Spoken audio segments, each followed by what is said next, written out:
Alan, you and I both saw One Battle After Another. This is the return of Paul Thomas Anderson, his last film, Licorice Pizza. Actually, can I preface this by just showing you a few reviews? Because our review? Yeah, because this is mounting to be the greatest movie ever made. This is from Justin Chang over at the New Yorker. Used to work for the LA Times. One Battle After Another is a powerhouse of tenderness and fury. I mean, and then look, I'll go to this amazing website called Film Threat, and written by Alex Savalev, and 10 out of 10. Just one of those rare examples. Think Pulp Fiction, No Country for Old Men, and Sicario, where nary a moment is wasted and each scene smoothly leads to the next. A perfect synergy of sound and visuals, of heart-rending and heartfelt, of allegory and verisimilitude. So again, we're about to review the greatest movie ever made. Well, let me just say, everyone's saying best movie of the year, best picture, Oscars all around for the acting. Why don't you let's talk about what the story for Paul Thomas Anderson's One Battle After Another. And quickly, he did Licorice Pizza, was his last movie, which I really loved. It's a simple romance. It's a slice of life in an era. And also it's mostly white people in the movie. I'll just say. But I really loved Licorice Pizza. Mm-hmm. It captured an era in pop culture history. It was a fun film. Highly recommend it. One Battle After Another is a checkbox of all the things because his last movie was nominated for a lot of awards. I think it won barely nothing, that movie. And it's almost like One Battle After Another is PTA's make good for making a movie that was way out of touch. This movie is diverse. This movie has political messaging. This movie features protagonists that do bad things, such as they're part of a group. They never say the words Antifa. It might as well be Antifa. The lead guy, Bob Ferguson, played by Leonardo DiCaprio, is a bad guy who makes bombs. He makes bombs. And he has this torrid relationship with a woman who is a warrior. She is Perfidia, played by Tiana Taylor. She is this warrior woman. And Bob Ferguson gets her pregnant. He's really the beta in the relationship. Perfidia is the warrior woman. She is breaking into ice facilities, rolling up horny trucks. As hell too. Yes, she's breaking into ice facilities and freeing illegal immigrants. She's doing all these virtuous things, all for good. She's against the government. And she gets pregnant, and there's an iconic shot you'll see of her shooting off her machine gun while pregnant. She has a daughter, but then she gets captured, Perfidia, and makes a deal with the government to turn in all of her cohorts that are in this resistance group. They never call it Antifa. They never say ICE, but we all know what this is. So Bob Ferguson goes underground with his now daughter, Willa. The older Willa is played by Chase Infinity, and they have to take on fake names. They live kind of off the grid. They avoid tech and cell phone stuff. They're in secret. But Willa is high school age, a high school kid. Bob's a weird dad. He's just a weird dad, but he's a good dad. Why? He cares about his daughter. Sean Penn plays Stephen J. Lockjaw, this buff. He wears shirts too small for him. He's a buff guy who's going. He has a thing for perfidia, and they have an intimacy at the same time that Bob is during the course of this. The movie sets off where Willa is now being chased by Stephen J. Lockjaw and his minions of he's got the authorities. He's in charge of the authorities that are going after Bob and Willa. And all Bob wants to do is save his daughter. Benicio del Toro enters the picture as Sensei Sergio, who is part of the resistance in his own way and tries to help Bob. 2/3 of this movie is about Bob can't remember the password he's supposed to give when he needs help. It's actually very funny. That's the funny part. The first third of this movie, I will just say this.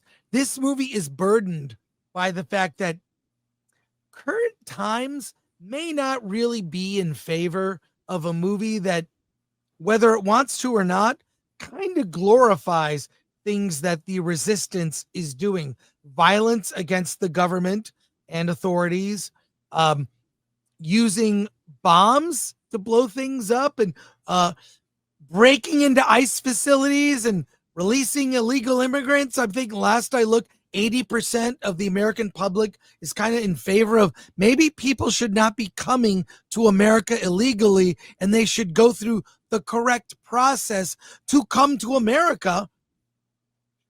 I just don't think your general Joe public would be in favor of what a lot of this movie, the protagonists, engage in. And I felt like while the movie, I warmed up to the film once it really became a father-daughter story, I found everything about the first third of this movie unsettling. It was almost too on the nose with current events. We recently, this week, just had an attack in Dallas on an ICE facility in which the people who were in custody were the ones that died. It's going to be hard. I mean, they set a narrative around talking about this movie that it's best movie of the year. And, I'm not one to toe the line. I can be I like a lot of things. I don't like things. You know my taste. In this case, I have to be the contrarian. And I do not love this movie. It's also 2 hours and 50 minutes. Alan, what did you think? Yes, this is a progressive's wet dream.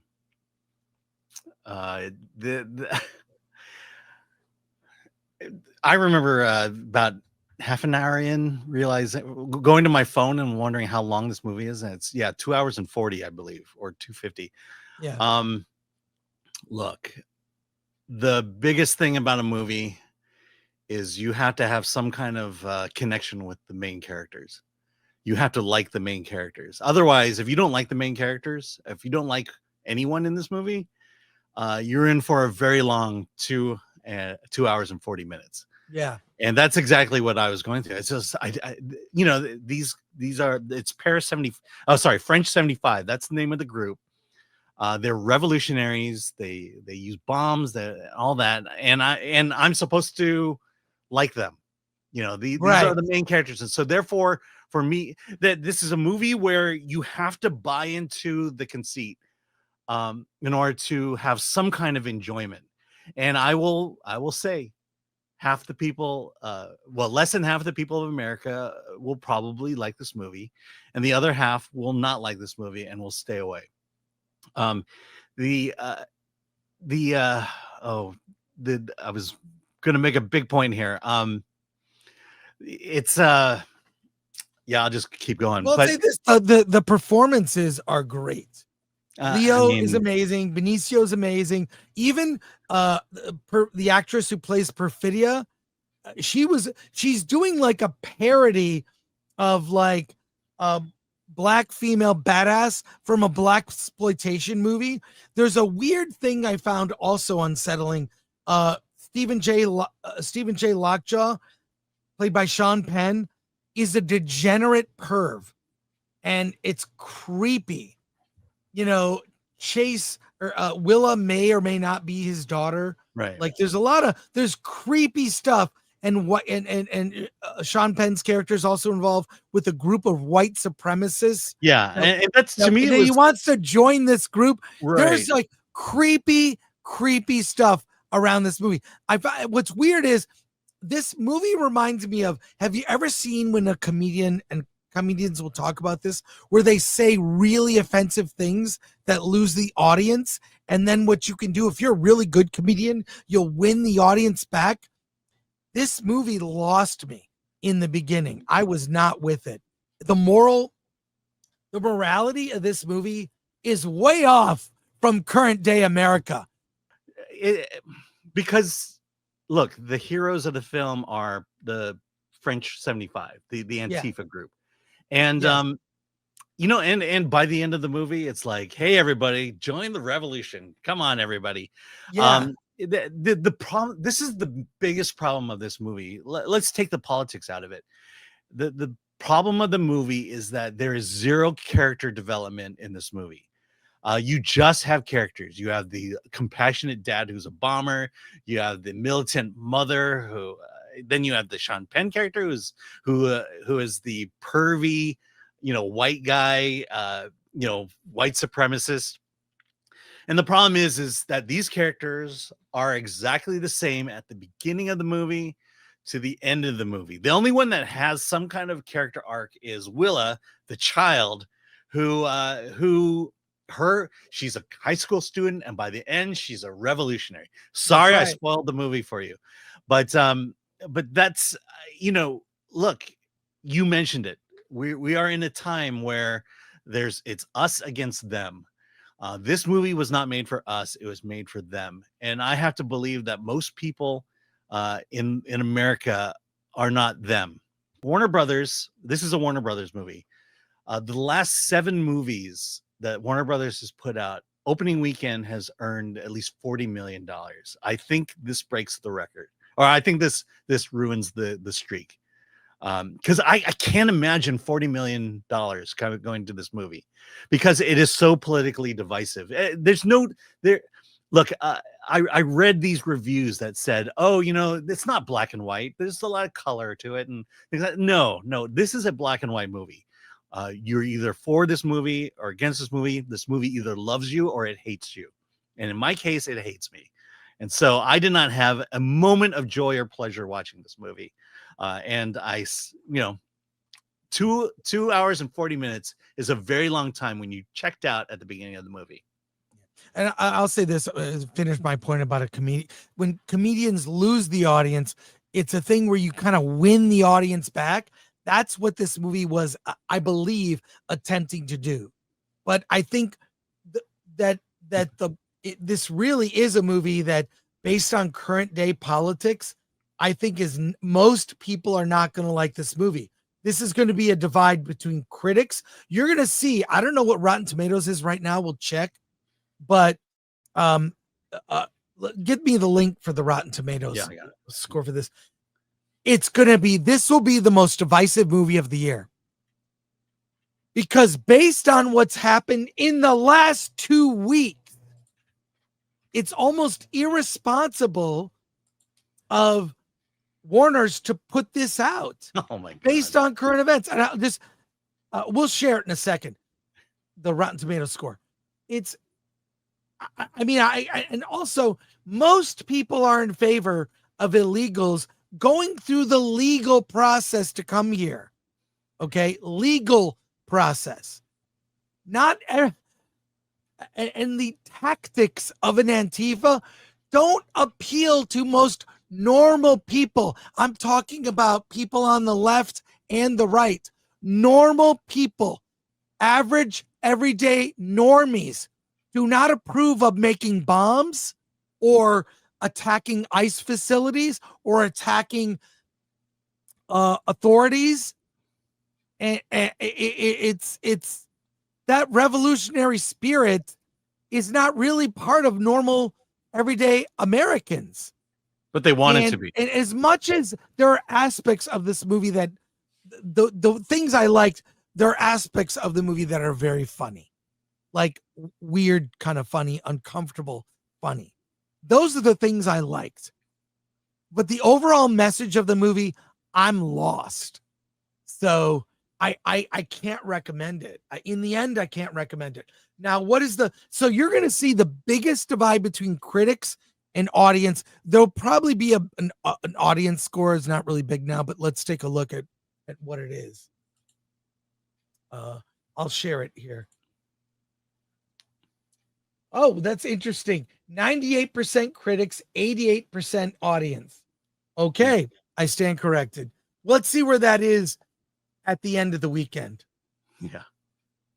Yeah.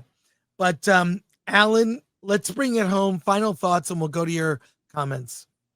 Yeah, it's awful. I just, you gotta be able to relate to your characters, and in this case, I don't.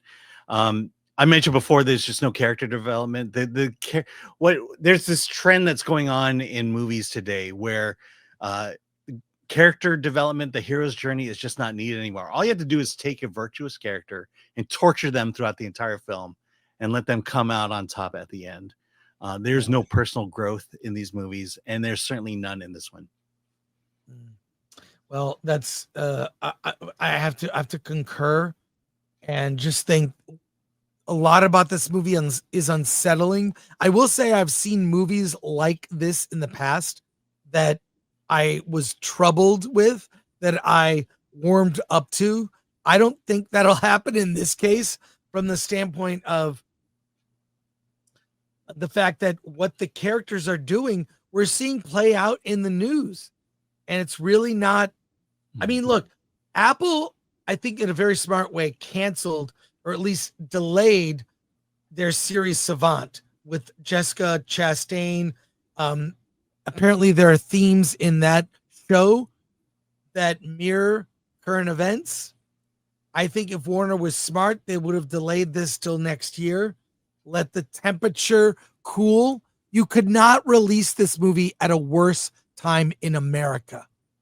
And I think the majority of regular everyday Americans, which are people who will not see this movie, your average American is not going to see this. The only draw is Leonardo DiCaprio. I don't know that he has enough fans to draw people in. Being honest, he has enough.